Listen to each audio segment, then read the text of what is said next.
മാരാറിൻ്റെ രാഷ്ട്രീയം. അയ്യോ, അതിനെക്കുറിച്ച് സംസാരിക്കാൻ നമ്മളൊന്നും ആളല്ല. അഖിൽ മാരാറിൻ്റെ രാഷ്ട്രീയത്തെക്കുറിച്ച് സംസാരിക്കണമെങ്കിൽ ഇന്ത്യയിൽ എത്ര രാഷ്ട്രീയ പാർട്ടികളുണ്ടോ അതിൽ നിന്നൊക്കെ ഓരോരുത്തർ വന്ന് സംസാരിക്കേണ്ടതായിട്ട് വരും. കാരണം അതിലൊക്കെ പങ്കാളിത്തമുണ്ടല്ലോ അഖിലിന്. അപ്പം അത്രയും വലിയൊരു ആളെക്കുറിച്ച് സംസാരിക്കാൻ എനിക്ക് പറ്റില്ല എങ്കിലും ചില കാര്യങ്ങളെക്കുറിച്ചൊന്ന് പറയണമെന്ന് തോന്നി.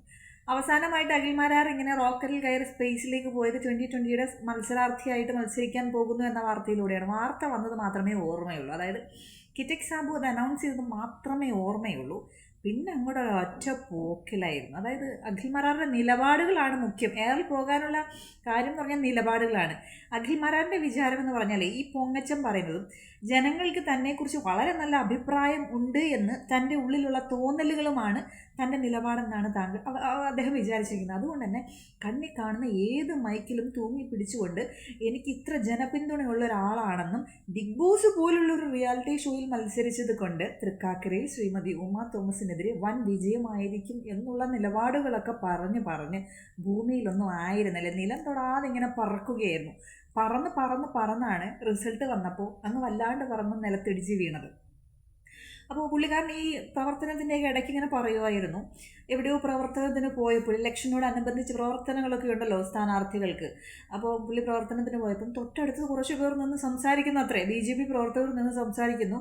അയ്യോ, ഇദ്ദേഹം മീൻസ് ബിഗ് ബോസ് എന്ന് പറയുന്ന റിയാലിറ്റി ഷോയിൽ മത്സരിച്ച് ഭയങ്കര വിജയം നേടിയ ആളല്ലേ. അപ്പം 3-4 കോടി ആളുകൾ അവരുടെ വോട്ട് കിട്ടിക്കഴിഞ്ഞാൽ എൻ്റെ പൊന്നി ബാക്കി മത്സരാർത്ഥികളൊന്നും ജയിക്കില്ല എന്നൊക്കെ പുള്ളി കേട്ടു.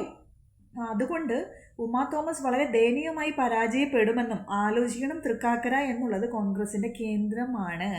അവിടെ ഉമാ തോമസ് കഴിഞ്ഞേ ഉള്ളൂ മറ്റാരും. ആ സ്ഥലത്തിന് വേണ്ടി എന്തൊക്കെ ചെയ്തു എന്നും അവിടുത്തെ ജനങ്ങൾക്ക് വേണ്ടി എന്തോ ചെയ്തു എന്നും അഖിൽ മാരാറിന് അറിയില്ലായിരിക്കും. അഖിൽ മാരാറിന് ഒറ്റ ലക്ഷ്യം മാത്രമേ ഉള്ളൂ, അധികാരം വേണം, കുറച്ച് പൈസയുടെ ആവശ്യമുണ്ട്. ഇതൊന്നും കിട്ടിയില്ല എങ്കിൽ ആ നിൽക്കുന്നിടത്ത് തന്നെ കുഴി കുഴിച്ച് അപ്പുറത്തോട്ട് പോകും. അവിടെ നിൽക്കുന്നവരെല്ലാം കൂടെ ആ കുഴിയിലോട്ട് വീഴത്തേ ഉള്ളൂ, അഖിൽ ചാടി അപ്പുറത്ത് പോകും. അപ്പോൾ ഏകദേശം അതുപോലുള്ള പ്രവൃത്തിയാണ് ഇപ്പോൾ കണ്ടത്. അതായത് റിസൾട്ട് വന്ന് തോറ്റു തുന്നം പാടി എന്നറിഞ്ഞു കഴിഞ്ഞപ്പോൾ ഞാനൊക്കെ ഇങ്ങനെ ആലോചിച്ചു, ഇനിയിപ്പോൾ അടുത്ത ഏത് പാർട്ടി ആയിരിക്കും, വീണ്ടും കോൺഗ്രസിൽ പോകുന്നൊക്കെയാണ് വിചാരിച്ചത്. പക്ഷേ ഈ 2-3 ദിവസം മുന്നേ പുള്ളി അനൗൺസ് ചെയ്തല്ലോ, ഞാൻ 2020 നിന്നും ക്വിറ്റ് ചെയ്തിരിക്കുന്നു. കാരണം അവർ ശരിയല്ല, അവർ മത്സരിക്കാൻ മാത്രമേ നിർത്തുന്നുള്ളൂ, നമുക്ക് സംസാരിക്കാനുള്ള അധികാരം തരുന്നില്ല എന്നുള്ളത്. അതായത് പിന്നെ മറ്റൊരു സ്റ്റേറ്റ്മെൻറ്റ് കൂടെ പുള്ളി പറയുന്നുണ്ട്, കിറ്റക് സാബു അദ്ദേഹത്തിന് കമ്പനിക്ക് വേണ്ടിയിട്ടാണ്, അതായത് ആ കമ്പനി മുന്നോട്ട് പോകാൻ വേണ്ടിയിട്ട് ഒരു എക്വിപ്മെൻ്റ് ആയിട്ടാണ് പൊതുപ്രവർത്തനത്തിനെ കാണിക്കുന്നത്, എനിക്കത് പറ്റില്ല എന്ന്. അത് പിന്നെ അങ്ങനെ അല്ലയോ വേണ്ടത്?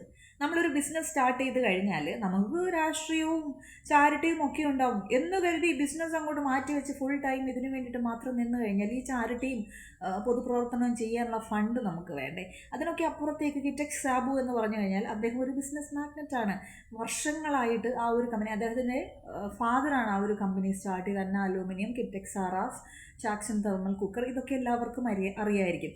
അപ്പോൾ ഈ ഒരു ബിസിനസ് സാമ്രാജ്യം വളരെ മനോഹരമായിട്ട് പുള്ളി കൊണ്ടുപോകുന്നു. അവർക്കെതിരെ ഒരുപാട് ആളുകൾ ആ നാട്ടിൽ പ്രവർത്തിക്കുന്നുണ്ട്. പക്ഷേ ഈ ബിസിനസ് നടത്താൻ വേണ്ടിയാണ് പൊതുപ്രവർത്തനം എന്നൊക്കെ പറയുമ്പോൾ പിന്നെ അതങ്ങനെ ഇല്ലയോ വേണ്ടതെന്ന് നമുക്ക് ചോദിക്കാൻ പറ്റത്തുള്ളൂ. അല്ലാതെ അഖിൽ മാരാറിനെ പോലെ കാക്കനാട് ഒരു സലൂണൊക്കെ തുടങ്ങിയിട്ട് പുള്ളിക്ക് അവിടെ നിന്നിട്ട് യാതൊരു ബിസിനസ്സിനോട് താല്പര്യമില്ലാത്തത് കൊണ്ട്, അല്ലാതെ വരുമാനം ഇല്ലാഞ്ഞിട്ടൊന്നും അല്ല, പൊട്ടിപ്പോയത് കൊണ്ടൊന്നും അല്ല.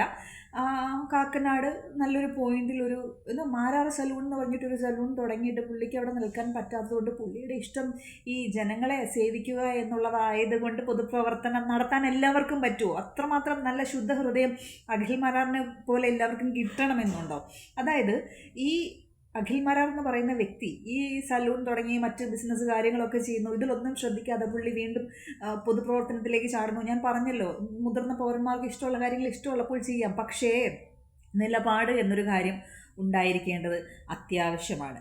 അതായത് നിങ്ങൾ നിന്ന് പരാജയപ്പെട്ട് കഴിഞ്ഞപ്പോൾ ആ നിന്ന പാർട്ടിയെയും ആ നിങ്ങൾക്ക് സ്ഥാനം തന്ന ആളുടെയും മുഖത്ത് തുപ്പുന്ന രീതിയിൽ വളരെ മോശകരമായിട്ടുള്ള കാര്യങ്ങൾ പറഞ്ഞ് ആ വ്യക്തിയെ തന്നെ നിലം പരിശാക്കി സംസാരിക്കുന്നത് പോലുള്ള നിലപാടാണ് ഞങ്ങൾ ജനങ്ങൾക്ക് ഇഷ്ടമല്ലാത്തത്.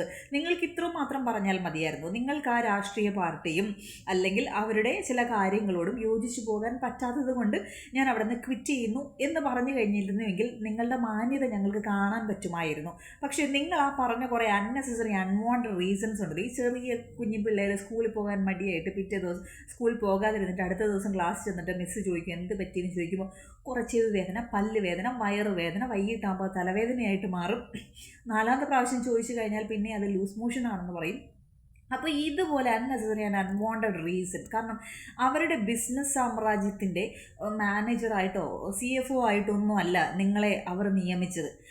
അവരുടെ അതായത് അവരുണ്ടാക്കിയ ഒരു രാഷ്ട്രീയ പാർട്ടി അത് NDAയുമായിട്ട് ലയിക്കുന്നു. ആ സമയത്ത് അതിൽ നിന്ന് പ്രവർത്തിക്കാൻ താല്പര്യമുണ്ടോ എന്ന് നിങ്ങളോട് ചോദിച്ചതിന് പ്രകാരം രാഷ്ട്രീയ താല്പര്യമോ പൊതുജനങ്ങളെ സേവിക്കുക എന്നുള്ളതിനപ്പുറത്തേക്ക് അഖിൽ മാരാർ എന്ന് പറയുന്ന വ്യക്തി സിനിമയിലൊന്ന് നോക്കി അത് നടന്നില്ല. പുള്ളിക്ക് മനസ്സിലായി ഇനി അങ്ങേയറ്റം 18ൻ്റെ പണി നോക്കിക്കഴിഞ്ഞാലും പുള്ളിക്ക് ഫിലിം ഇൻഡസ്ട്രിയിൽ വലിയ കാര്യങ്ങളൊന്നും ചെയ്യാനില്ല എന്ന് മനസ്സിലാക്കി. എങ്കിൽ പിന്നെ നമുക്കൊരു സലൂൺ തുടങ്ങാം, അതിലും പുള്ളിക്ക് അങ്ങോട്ട് കരപിടിക്കാൻ പറ്റുന്നില്ല, എങ്കിൽ പിന്നെ പൊതുപ്രവർത്തനം നോക്കിക്കളയാം എന്നുള്ളത് കൊണ്ട് നിങ്ങളുടെ സ്വന്തം ഇഷ്ടപ്രകാരം അദ്ദേഹം ചോദിച്ചിട്ടുണ്ടായിരിക്കാം.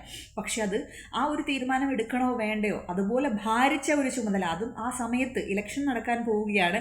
എങ്ങനെയാണെങ്കിലും ഇലക്ഷൻ നിൽക്കുന്ന മത്സരാർത്ഥികളുടെ പോക്കറ്റ് കീറാനുള്ള ചാൻസൊക്കെ ഉണ്ട്. അപ്പോൾ അതൊക്കെ നിങ്ങൾ വ്യക്തമായി ചിന്തിച്ചിട്ട് നിങ്ങൾ നിലപാടെടുത്ത് ജയിക്കുമായിരുന്നുവെങ്കിൽ നിങ്ങൾ റിസൈൻ ചെയ്യുമായിരുന്നോ? 2020യുടെ മത്സരാർത്ഥിയായി തൃക്കാക്കരയിൽ ശ്രീമതി ഉമാ തോമസിനെതിരെ നിന്ന് ഉമാ തോമസിനെ തോൽപ്പിച്ച് നിങ്ങൾ വൻ ഭൂരിപക്ഷത്തോടുകൂടി വിജയിക്കുകയായിരുന്നുവെങ്കിൽ നിങ്ങൾ ഇന്ന് 2020യിൽ നിന്ന് ക്വിറ്റ് ചെയ്യുമായിരുന്നു? ഒരിക്കലുമില്ല. ഈ വൃത്തികെട്ട ഈ ഒരു നിലപാടിൻ്റെ പിന്നിൽ എന്താണെന്നറിയാമോ? നിങ്ങൾക്ക് പണം വേണം, അധികാരം വേണം. ശരിയാണ്, നമ്മളെല്ലാവരും മനുഷ്യന്മാരാണ്, നമുക്കെല്ലാവർക്കും പണവും അധികാരവും ഒക്കെ വേണം. പക്ഷേ ഇത് രണ്ടിനും വേണ്ടി ഇങ്ങനെ ഒരു മാസം ഒരു പാർട്ടി, അടുത്ത മാസം അതിൻ്റെ പാർട്ടി, എങ്കിൽ സ്വന്തമായിട്ട് ചെയ്യുന്ന എന്തെങ്കിലും കാര്യങ്ങൾ വിജയിക്കുന്നുണ്ടോ?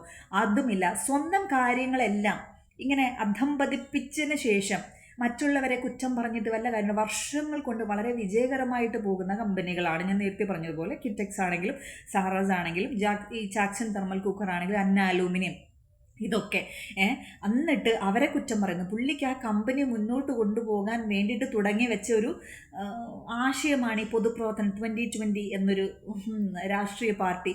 പുള്ളിക്ക് അതായത് അഖിൽ മാരാറിനെ പോലെ ബിസിനസ് തുടങ്ങിയിട്ട് അത് അവിടെ ഉപേക്ഷിച്ചിട്ട് മറുകണ്ഠം ചാടി മറ്റ് പരിപാടികൾ ചെയ്യുക എന്നുള്ളത് നല്ല ഒരു ബിസിനസ്മാൻ്റെ ലക്ഷ്യമോ ഉദ്ദേശമൊന്നും അല്ല എന്ന് കിറ്റെക്സ് സാബുവിന് നന്നായിട്ട് മനസ്സിലാകും. കാരണം നിങ്ങളെക്കാൾ പ്രവൃത്തി പരിചയവും ലോകം കൂടുതൽ കണ്ടിട്ടുള്ളതും കിറ്റെക്സ് സാബു എന്ന് പറയുന്ന മനുഷ്യനാണ്. മനസ്സിലായില്ലേ? അപ്പോൾ തോറ്റു കഴിഞ്ഞാൽ അടുത്ത് നിൽക്കുന്ന എല്ലാവരുടെയും മുഖത്തേക്ക് തുപ്പുക, ചെളി വാരിത്തേക്കുക എന്നുള്ള രീതിയിലുള്ള നിലപാടെടുത്തുകൊണ്ട് ഇനി അടുത്ത ഏത് പാർട്ടിയിലായിരിക്കും പോകുന്നത് എന്ന് അറിയാനുള്ള ആകാംക്ഷ കേരളത്തിൽ 99% ആളുകൾക്കും ഉണ്ട്. ഇതിൽ 98% ആളുകൾ പറയുന്നത് നിങ്ങൾ കോൺഗ്രസിൽ ചേരുമെന്നാണ്. പക്ഷേ എൻ്റെ മനസ്സ് പറയുന്നു നിങ്ങൾ CJPയിലായിരിക്കും ചേരാൻ പോകുന്നത്. കാരണം ഇപ്പം CJP ആണല്ലോ ഭയങ്കര ഇങ്ങനെ മുൻപന്തിയിൽ നിൽക്കുന്നത്. അതാകുമ്പോൾ യൂത്ത് ഉണ്ട്, സമരം ചെയ്യേണ്ടടുത്ത് സമരം ചെയ്യും. അവർ ഇതുപോലുള്ള സമരങ്ങൾ നടത്തിക്കഴിഞ്ഞാൽ ലോക പ്രശസ്തമാകും. ഈ സമരം നടത്തിയതോ പുള്ളി അറിഞ്ഞില്ല, പുള്ളി ഇത് പേപ്പറിലൊന്നും അറിഞ്ഞില്ല എന്ന് തോന്നുന്നു. അറിഞ്ഞിരുന്നുവെങ്കിൽ അവിടെ പോയി എന്തെങ്കിലും രണ്ടോ ഒച്ച വെക്കാമായിരുന്നു. ഇപ്പോൾ റോബിൻ രാധാകൃഷ്ണനൊക്കെ ചെയ്യുന്നത് പോലെ. ഇനിയിപ്പോൾ അടുത്ത പ്രൊട്ടസ്റ്റ് അവരെവിടെയെങ്കിലും നടത്തുവാണെങ്കിൽ ആ ബാരിക്കേഡിൻ്റെ മുകളിലൊക്കെ കയറി ഇരിക്കുമല്ലോ, മഴ നനഞ്ഞ് ഡാൻസ് ചെയ്യാമല്ലോ. അപ്പം അവിടെയൊക്കെ റോഡൊക്കെ വൃത്തിയാക്കാം, അങ്ങനെ ജനശ്രദ്ധ നേടണം. എനിക്ക് പ്രധാനമന്ത്രിയെ പോലെ ആകണം, അല്ലെങ്കിൽ എനിക്ക് മന്ത്രിമാരെ പോലെ ആകണം എന്നുള്ള ചിന്തകൾ, അതായത് കൈ നനയാതെ മീൻ പിടിക്കുക എന്നുള്ള ചിന്താഗതി ഉള്ളവർക്ക് പറ്റിയ ഇടമല്ല പൊതുപ്രവർത്തനം. അങ്ങനെയുള്ള പൊതുപ്രവർത്തകരെ ഊതി മാറ്റാൻ ഓരോ പൗരന്മാർക്കും സാധിക്കും എന്നുള്ളത് ഇനിയെങ്കിലും അഖിൽ മാരാർ മനസ്സിലാക്കേണ്ടതാണ്. അപ്പം എല്ലാവരുടെയും കാര്യമൊന്നും എനിക്കറിയില്ല. എൻ്റെ ഒരു ചിന്ത എന്ന് പറഞ്ഞാൽ ഇനിയിപ്പോൾ CJPയിലോട്ട് പോകുമെന്നാണ് തോന്നുന്നത്. CJPയിലെ ഏറ്റവും മുതിർന്നൊരു നേതാവാകാൻ വേണ്ടിയായിരിക്കും പോകുന്നത്. അവിടെയും തോറ്റ് തൊപ്പിയടിച്ച് കഴിയുമ്പോൾ ഇനി അടുത്ത ഏത് പാർട്ടി ആയിരിക്കുമെന്തോ. ആ സമയത്ത് ഏത് പാർട്ടിയാണോ മുന്നിട്ട് നിൽക്കുന്നത് അത് തന്നെയായിരിക്കും. ഒരു ചാൻസ് ഇതാണ്. രണ്ടാമതൊരു ചാൻസ് ഈ പുള്ളി സുരേഷ് ഗോപി സോർ എന്നൊക്കെ പറയുന്നുണ്ട്, ഇനി അതുമായിരിക്കാം. എന്തായാലും നല്ല നിലപാടാണ്. നിങ്ങളിനി ഏത് പാർട്ടിയിൽ പോകുവാണെങ്കിലും ജനങ്ങൾക്ക് ഭയങ്കര ഇഷ്ടമായിരിക്കും. കാരണം ഈ നിലപാട് തന്നെയാണ് ഞങ്ങൾക്കിങ്ങനെ രോമാഞ്ചമുണ്ടാക്കിക്കൊണ്ടിരിക്കുന്നത്. അതായത് നിലപാട് എന്തും ആയിക്കോട്ടെ, നമുക്ക് കുറച്ച് സ്റ്റാൻഡേർഡ് ഉണ്ടായിരിക്കണം. നമ്മൾ നിന്ന ഒരു സ്ഥലത്ത് നിന്ന് നമ്മൾ ക്വിറ്റ് ചെയ്യുകയാണെങ്കിൽ അതിന് പറയുന്ന ന്യായീകരണങ്ങൾ ചുമ്മാ എന്നുള്ള ന്യായീകരണങ്ങൾ പറയാതെ വളരെ ക്ലാരിറ്റിയുള്ള അന്തസ്സുള്ള ന്യായീകരണങ്ങൾ പറയുക എന്നുള്ളതാണ് ഒരു പൊതുപ്രവർത്തകന് ആദ്യം വേണ്ട ഒരു ഗുണം എന്ന് പറയുന്നത്. ആ ഗുണം ഇവിടെ ഇല്ലാത്തടത്തോളം ഇനി അടുത്ത രാഷ്ട്രീയ പാർട്ടികളൊക്കെ നിങ്ങളെ കയറ്റാൻ ഒന്നും മടിക്കും. തോറ്റും ഇനി ആ ഇലക്ഷനൊക്കെ തോറ്റുപോയാൽ ഇനി അവരുടെ മുഖത്ത് എന്നാ ചളിവേരി തേക്കാനായിരിക്കും നിങ്ങൾ പോകുന്നത് എന്നൊരു പേടി അവർക്കുണ്ടെങ്കിൽ അവർക്ക് നല്ലത്. അല്ല എങ്കിൽ കാണാം എല്ലാത്തിൻ്റെയും മുഖത്ത് ചെളിവാരി തേച്ചിട്ട് പുള്ളി വീണ്ടും ഇറങ്ങും.